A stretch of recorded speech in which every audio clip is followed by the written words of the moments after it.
What is going on, everybody? James Hancock here. I'm back to review Her Private Hell, starring Sophie Thatcher and directed by Nicolas Refn, who is returning to the world of movies after a 10-year hiatus, dabbling in the world of streaming with shows like Too Old to Die Young and Copenhagen Cowboy. But I'd heard well in advance that a lot of people had mixed reactions to the film when it premiered at the Cannes Film Festival, so I went into it cautiously optimistic, but with my expectations well in check, which turned out to be more or less the proper frame of mind for watching the movie. The cinematography is dazzling, the atmosphere is thick enough to cut with a knife, the music pulses and pounds from start to finish, and the plot features three of the most awe-inspiringly beautiful actresses you could possibly imagine.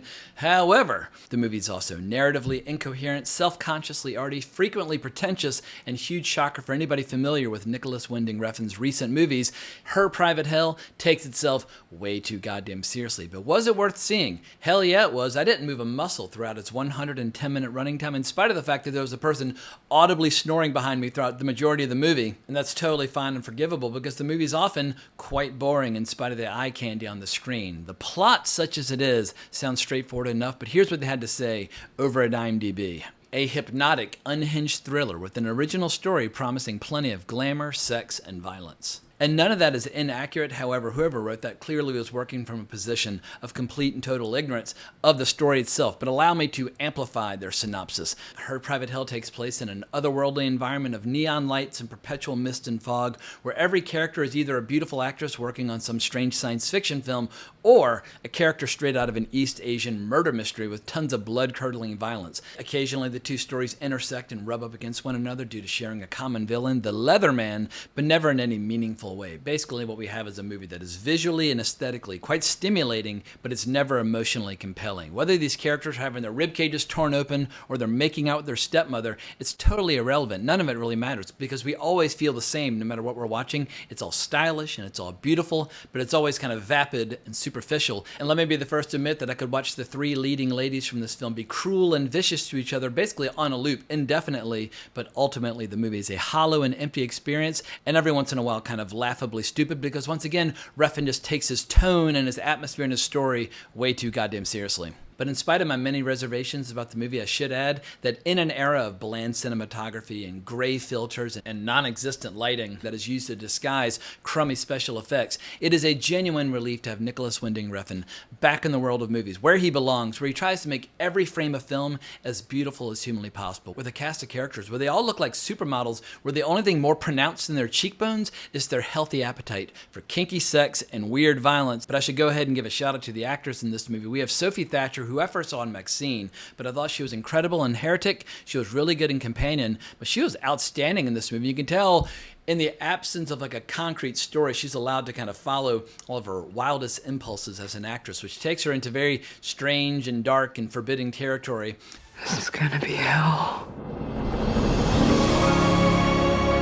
But we also have Havana Rose Liu, who is just holy shit. She is the ultimate wicked stepmother who also happens to be kind of sort of like an ex-best friend slash ex-lover or ex-girlfriend. Let's just say that their relationship was very complex, but always a delight to watch on screen. But the absolute showstopper in this movie, the scene stealer in every single scene in which she appears, is Christine Frozis. I'm not quite sure how to say her last name, but she is a complete and total sociopath where on the surface she's cute and cuddly and delightful, but everything she says or does is like, oh my god, like you are quite literally capable of eating your young if you think it might get you like access to like a cool party with a hot guy or an interesting role in a movie or whatever the case might be. But she was an absolute delight to watch from start to finish. And in the role of Private K, who's investigating a series of murders committed by this strange individual known as the Leatherman, we have Charles Melton. And Charles Melton, he's definitely up to the task of looking as stoic as Nicolas Refn requires from all of his leading actors,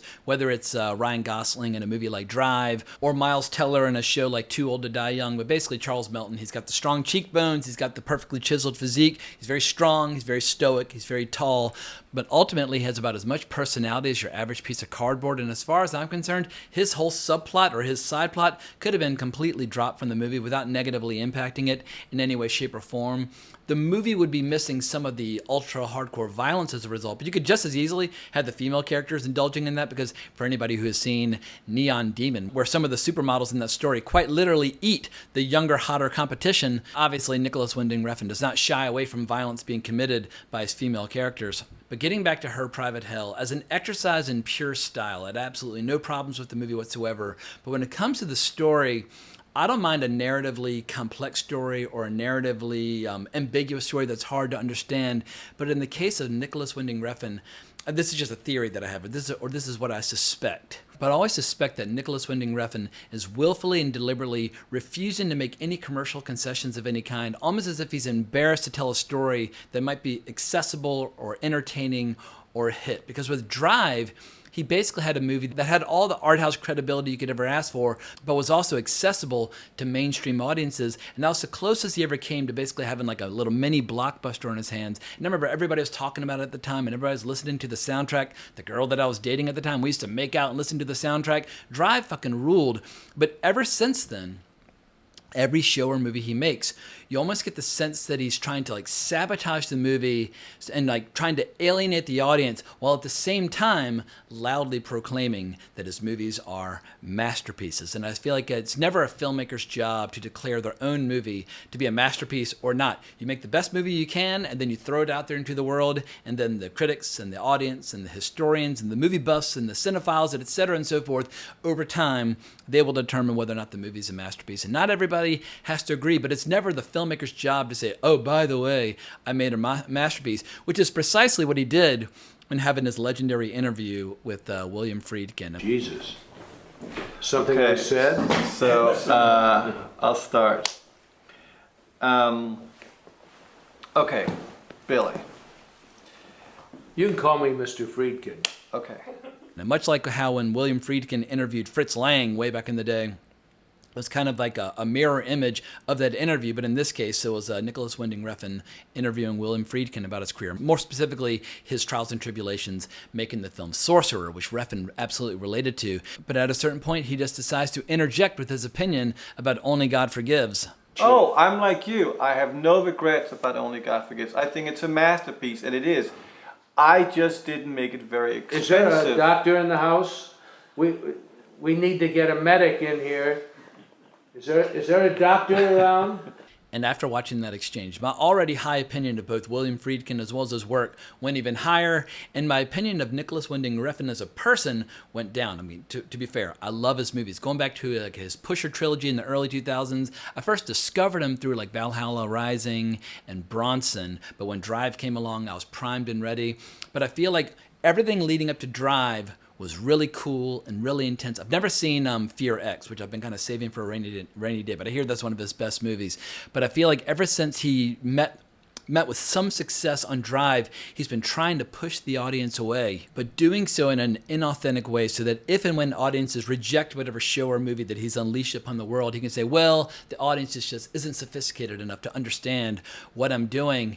But what I want to tell him is that if your films are like self-aware or self-consciously arty or willfully opaque, where you're withholding information that would allow the audience to either enjoy or understand your movies, well, that's not a complex work of art. That's just like a little bit of like a sleight of hand on your part, where you can reassure yourself that you are the high and mighty artist and everybody else is kind of beneath you. And the reason I know that Nicolas Winding Refn has a degree of contempt for the audience is that I attended a screening of Neon Demon back in 2016, where Nicolas Winding Refn was in attendance for a Q&A after the movie. And anytime you have a screening for a movie with a Q&A with a filmmaker in New York, you get the most diehard, nerdy, just like all around, just like film fanatics that love and adore the work of the filmmaker in question. So it was like the perfect audience that was primed and ready to have a great experience interacting with this filmmaker that they admired. So the lights come up at the end of the movie. He's strolling down the side of the theater, and he's on his phone as he does so, and they've got like the mic and the chairs on the stage, and they're waiting for him. And as he steps up onto the stairs, starts slowing down, and he's slowly walking across the stage, looking at his phone, and he sits down. Everybody applauds, and the interviewer asks the first question, and Nicolas Winding Refn says, "Hold on 1 second." And he sits there looking at his phone for a while and says, "I'm on eBay trying to buy a poster of this old porn film from the 60s, and I'm worried I'm going to get outbid." So he sat there for what it was probably only like 15 or 20 seconds, but it felt like minutes as he's going on and on and on. Like, I'm the cool filmmaker. Look how how counterculture and rebellious I am, that here I am at this Q&A trying to buy a poster for a porn film in front of everybody. And he finally gets his final bid, and he's like, okay, fine, let's have our conversation now. And I have no way of knowing whether or not he was willfully trying to convey a certain level of contempt or lack of respect for the audience or the moderator or whatever the case might be.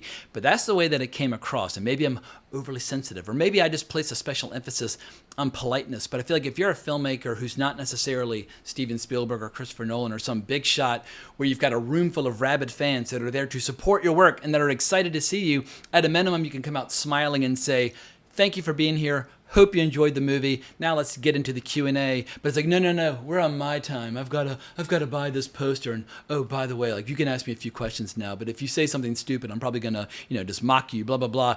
And then he did proceed to be a little rude to some of the people asking the questions. So I've got a new philosophy when it comes to Refn moving forward.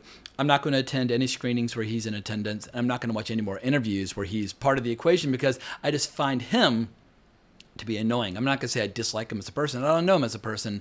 I tried watching a documentary about the making of Only God Forgives, and I got about 5 minutes into it. I was like, ooh, this guy's just a wanker. He's a dweeb. He's a douchebag. I have no interest in him, but I love the work. I love the style. I love the movies. I prefer the Pusher trilogy up through Drive over Only God Forgives up through the present day, but the dude knows how to shoot a movie. And once again, in an era with so many ugly movies, oftentimes featuring ugly actors, he at least still respects the idea that movies should be, they should offer a heightened sense of experience. While he's not big on emotion, at a minimum, he knows how to deliver the eye candy. And I feel like throughout film history, every once in a while, filmmakers come along who really know how to compose that perfect shot with the perfect lens and the perfect lighting and the perfect actors. You're like, wow, this is just gorgeous stuff to behold.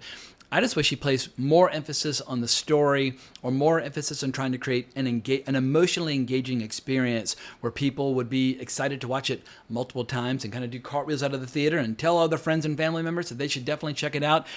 I'm not going to recommend that anybody check out this movie unless you're already a massive Nicolas Winding Refn fans. And they're definitely, those people are out there, because I see people on social media sharing scenes from his movies, etc. and so forth. So I think his fans will be more or less pleased, but this is not the triumphant return to the movies that I was hoping for. Because Neon Demon, even though I wasn't totally satisfied by it, it at least delivered to a degree a more or less kind of semi-coherent story until it kind of falls apart at the end. But with, once again, astonishingly hot supermodels resorting to cannibalism toward the end of the movie. Spoiler alert, but yeah, Neon Demon is a totally deranged movie. And Drive, it is as much of a crowd pleaser as he's ever going to be able to make. But here we are in 2026, and he's been managing to get his films and his shows financed for 30 years at this point. The first Pusher film came out in 1996. So I imagine the irritation I feel towards him as a person, he's very much doing that on purpose. Nobody would be, or at least I would hope, nobody would be that deliberately annoying and obnoxious in their interactions with the public unless they're trying to cultivate some sort of mystique as the mysterious artist that nobody understands, blah, blah, blah. But I just find it to be a little bit of an affectation. It feels mannered, it feels phony, it feels artificial, but what cannot be denied is that a lot of his movies fucking rules. So I'm going to recommend that everybody check out the Pusher trilogy. I'm going to recommend to myself that I see Fear X. No, I can't remember if I ever saw Bleeder. Bleeder is in 1999. I'll queue up a double feature of Bleeder and Fear X. But Bronson, if you're a fan of Tom Hardy, 100% worth seeing. Valhalla Rising, if you're a fan of Mads Mikkelsen, 100% worth seeing. And if you're on a date, Drive from 2011 is absolutely 100% worth seeing. I'll say that if you're on a date and you're watching that movie on the sofa, you're definitely going to get a little action after watching. It's not like an erotic movie, but it's a very erotically charged action movie or thriller. And it just fucking rules. But I feel like ever since then, he's been almost kind of daring the audience not to like his work. Because if we don't like his work, then that'll only confirm his belief that he's making masterpieces that nobody can understand. But yeah, I just find him to be a little bit of a charlatan, but he's so talented. I have to give credit where credit is due. So Her Private Hell, It's a mixed bag at best, but if you love Nicolas Winding Refn's films, then definitely take it for a spin. But if you've never seen any of his movies, yeah, start with Drive or start with Pusher and go from there, at any rate. I feel like that's all I've got to say about this particular film and filmmaker. Let me know what you think down in the comments below. If you enjoyed this video, please consider liking, subscribing, and hitting that notification bell. I would greatly appreciate it. But more importantly, as always, onwards and upwards.